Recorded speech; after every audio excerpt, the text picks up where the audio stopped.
Hi all അസ്സലാമു അലൈക്കും. അപ്പോൾ ട്രെൻഡിങ് ആയിക്കൊണ്ടിരിക്കുന്ന ഈ ടൂലിപ്പ് ഫ്ലവർ എങ്ങനെ ഉണ്ടാക്കാമെന്ന് നോക്കിയാലോ.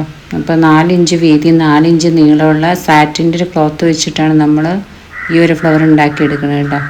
സമചതുരത്തിലാണ് വരുന്നത്. അപ്പോൾ നമ്മളത് രണ്ട് ഭാഗം കൂടെ കൂട്ടിയിട്ട് ഒന്ന് സ്റ്റിച്ച് ചെയ്ത് കൊടുക്കുക.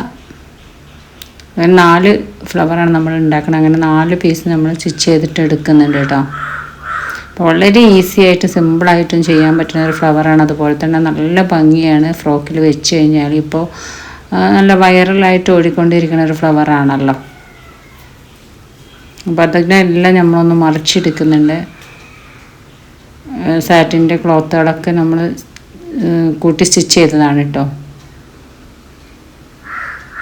എല്ലാം മറിച്ചെടുത്തതിന് ശേഷം നമ്മൾ അതിൻ്റെ സെൻറ്റർ പോർഷൻ ഉള്ളിലേക്ക് തന്നെ മടക്കിയിട്ട് ഡബിളാക്കിയിട്ടാണ് നമ്മൾ പിന്നെ തുന്നിയെടുക്കുന്നത്. അപ്പോൾ അതിൻ്റെ മുന്നേ നമ്മൾ ഡോറി സ്റ്റിച്ച് ചെയ്ത് വെച്ചിട്ടുണ്ടായിരുന്നു.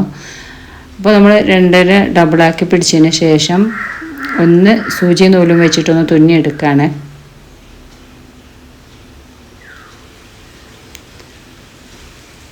ഇപ്പോൾ നല്ല സിമ്പിളായിട്ട് ഉണ്ടാക്കാൻ പറ്റുന്ന ഫ്ലവറാണ് കേട്ടോ.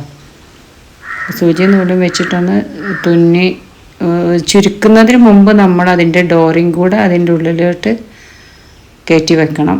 ഡോറിൻ്റെ തുമ്പ് ഭാഗം നമ്മളൊന്ന് വലിച്ചിട്ട് കറക്റ്റാക്കി വെക്കുക. അതിൻ്റെ ശേഷമാണ് കേട്ടോ നമ്മൾ സ്റ്റിച്ച് ഫുള്ളായിട്ട് മുറുക്കിയെടുക്കുന്നത്. ഇനി നമ്മൾ ആ സ്റ്റിച്ചിനൊന്ന് വലിച്ചിട്ട് കൂട്ടിയെടുക്കുക. എന്നിട്ട് അതിൻ്റെ മുകളിൽ 2-3 കെട്ടിട്ട് നല്ല ടൈറ്റിൽ നല്ല 2 കെട്ടിട്ട് കൊടുക്കുക. ഒന്നും കൂടെ സൂചി എടുത്തതിന് ശേഷം നല്ല ടൈറ്റായിട്ട് നല്ല രീതിയിൽ തന്നെ ഒന്ന് കെട്ടിട്ട് കൊടുക്കുന്നുണ്ട് കേട്ടോ. അപ്പോൾ 2-3 പ്രാവശ്യം അങ്ങനെ ടൈറ്റാക്കിയതിന് ശേഷം നമ്മളൊന്നും കൂടെ തുന്നിയിട്ട് സേഫ്റ്റി ആക്കി എടുക്കാം.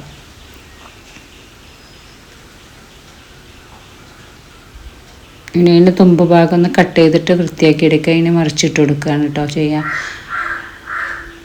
ഇപ്പം അങ്ങനെ എല്ലാ ഫ്ലവർ നമ്മൾ തുന്നിയിട്ട് ഇതുപോലത്തെ കുഞ്ഞ് സ്പോഞ്ച് ഉണ്ടല്ലോ, അത് വെച്ചിട്ട് നമ്മളൊന്നും കൂടെ തുന്നിയെടുക്കുക. സ്പോഞ്ച് വെക്കുന്നത് എന്തിനാന്ന് വെച്ചാൽ അതിങ്ങനെ ഫ്ലവർ കുറച്ച് പഫായിട്ട് നിൽക്കാനായിട്ടോ.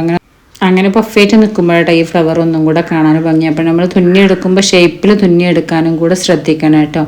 അപ്പോൾ നമ്മുടെ ഫ്ലവറിൻ്റെ പണി പെട്ടെന്ന് തന്നെ തീർന്നിട്ടിട്ടുണ്ട് കേട്ടോ. അപ്പോൾ വീഡിയോ ഇഷ്ടമാണെങ്കിൽ ലൈക്ക് ചെയ്യുക, ഷെയർ ചെയ്യുക, കമൻറ്റ് ചെയ്യുക.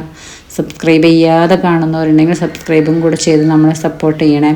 അപ്പോൾ എല്ലാവരോടും ബൈ.